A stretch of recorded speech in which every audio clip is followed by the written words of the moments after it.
Hi, இன்னைக்கு என்ன பார்க்க போகிறோம் அப்படின்னா தமிழ் ரிலேட்டடாக நம்ம ஒரு குட்டி குட்டி தெரிஞ்சுக்க வேண்டிய விஷயங்கள்லாம் பார்க்க போகிறோம்.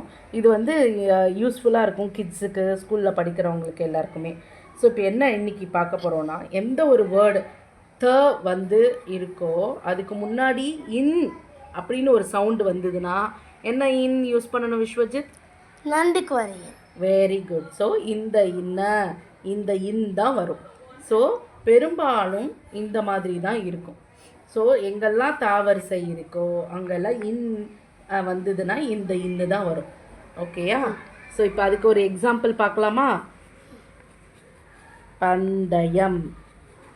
இப்போ இங்கே தாக்கு முன்னாடி இந்த இன் வருது, புரியுதா?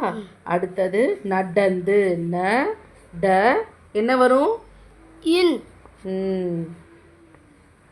து. ஏன் மிஸ் இங்கே தாக்கு தா இல்லையே, ஆனாலும் ஏன் இந்த இன் வருதுன்னு கேட்கலாம். ஏன்னா டூ வந்து ஒரு விதமான தாடா. ஒரு விதமான தா சொல்லக்கூடாது, தாவரிசை அப்படி சொல்லணும். ஓகேயா? டூ வந்து தாவரிசை. தாத்தா தித்தி துத்து அப்படின்னு நம்ம வந்து அது எல்லாமே தாவரிசைக்கு முன்னாடி. அதுக்கு தான் நான் ஃபஸ்ட்டே இங்கே சொன்னேன், தாவரிசைக்கு முன்னாடி வந்து என்ன இன் வந்து லெட்டர் சவுண்டு வந்ததுன்னா நம்ம எப்போதுமே இந்த இன்னு தான் யூஸ் பண்ணணும். புரிஞ்சுதா? அடுத்தது ஒரு எக்ஸாம்பிள் பார்க்கலாமா?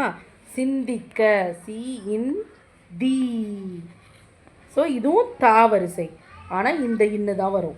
எங்கேயுமே 2 சுழி இன்னோ 3 சுழி இன்னோ வராது. புரிஞ்சுதா? இன்னைக்கு ஒன்று கற்றுக்கிட்டீங்களா? ஸோ எங்கெல்லாம் இந்த ஸ்பெல்லிங் நீங்கள் படிக்கும்போது ஸ்பெல்லிங் லெட்டர்ஸ் உங்களுக்கு ஸ்பெல்லிங் டெஸ்ட் எல்லாம் இருக்கும் இல்லையா, அப்போ கரெக்டாக ஞாபகம் வச்சுக்கணும். தாத்தா தீத்தி தாவரிசைகள் எல்லாத்துலேயுமே அதுக்கு முன்னாடி ஒரு இன் சவுண்டு வந்ததுன்னா நண்டுக்கு வர அந்த நா தான் யூஸ் பண்ணணும். புரிஞ்சுதா? Thank you friends. நாளைக்கு வேறு ஒன்றோட பார்க்கலாம்.